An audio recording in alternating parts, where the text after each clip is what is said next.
Assalamualaikum warahmatullahi wabarakatuh. Kembali lagi bersama saya Azma Adina Aura dari kelas 12 MIPA 4. Di sini saya akan menjelaskan materi bersatu dalam keragaman dan demokrasi. Dimulai dari pengertiannya, demokrasi secara kebahasaan terdiri atas dua kata, yaitu demos yang berarti rakyat dan kratos yang berarti kekuasaan. Jadi demokrasi ini berarti kekuasaan yang berada di tangan rakyat. Sedangkan curo adalah proses menelusuri pendapat dalam suatu permasalahan untuk mencapai solusi yang mendekati kebenaran. Jadi si syuro ini lebih ke diskusi atau musyawarah gitu. Titik temu antara demokrasi dan syuro adalah kan syuro sendiri merupakan bagian dari demokrasi. Kenapa? Karena di dalamnya terdapat nilai-nilai demokrasi, yaitu bebas mengeluarkan pendapat yang diiringi dengan menghargai orang lain. Lalu ada pandangan para ulama mengenai demokrasi. Yang pertama dari Abul A'la Al-Maududi.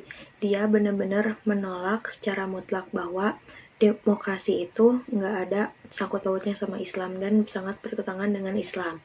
Sedangkan menurut Muhammad Iqbal, dia itu memberikan model demokrasi baru, yaitu tauhid sebagai landasan asasi, kepatuhan pada hukum, toleransi sama warga, tidak dibatasi wilayah, ras dan warna kulit, dan penafsiran hukum Tuhan melalui ijtihad. Sedangkan menurut Muhammad Imaroh, dia berpendapat bahwa Islam itu tidak menolak dan tidak menerimanya secara mutlak. Selanjutnya ada pandangan ulama Yusuf Al-Qaradawi. Dia mengemukakan bahwa demokrasi itu sejalan sama Islam. Contohnya, usaha setiap rakyat untuk meneruskan penguasa yang tiranis jalan dengan Islam, dan penetapan hukum yang berdasarkan suara mayoritas juga tidak bertentangan dengan prinsip Islam. Karena dulu saat khalifah dipilih itu suara mayoritas yang menang dan suara minoritas itu mau gak mau harus menerima keputusannya. Yang terakhir dari Salim Ali Al-Basnawi, dia menawarkan adanya islamisasi demokrasi. Yang pertama, menetapkan tanggung jawab setiap individu di hadapan Allah, mewakili rakyat harus berakhlak Islam dalam musyawarah dan tugas-tugas lainnya. Mayoritas bukan ukuran mutlak dalam kasus yang hukumnya tidak ditemukan dalam Al-Quran dan Sunnah.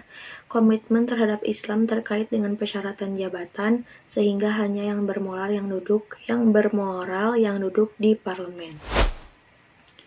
Nah, terus gimana sih caranya melakukan perilaku demokratis di kehidupan sehari-hari? Yang pertama, bersikap lemah lembut jika hendak menyampaikan pendapat. Jangan menggebu-gebu atau marah-marah. Jadi harus santai dan biasa aja. Terus menghargai pendapat orang lain, berlapang dada untuk saling memaafkan, dan jangan lupa untuk menerima dan melaksanakan keputusan bersama dengan ikhlas, dan menolak segala bentuk diskriminasi atas nama apapun.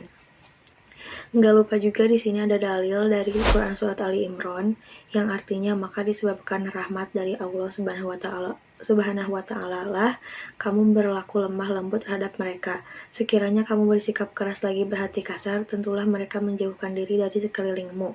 Karena itu maafkanlah mereka, mohonkanlah ampun pada mereka, dan bersyawarahlah dengan mereka dalam urusan itu. Kemudian apabila kamu telah membulatkan tekad, maka bertawakallah kepada Allah. Sesungguhnya Allah menyukai orang-orang yang bertawakal kepadanya. Ada juga hadis riwayat Al-Tirmizi yang artinya dari Abu Hurairah, ia berkata, aku tak pernah melihat seseorang yang lebih sering bermusyawarah dengan para sahabat daripada Rasulullah. Sekian penjelasan dari saya, kurang lebihnya mohon dimaafkan. Wassalamualaikum warahmatullahi wabarakatuh.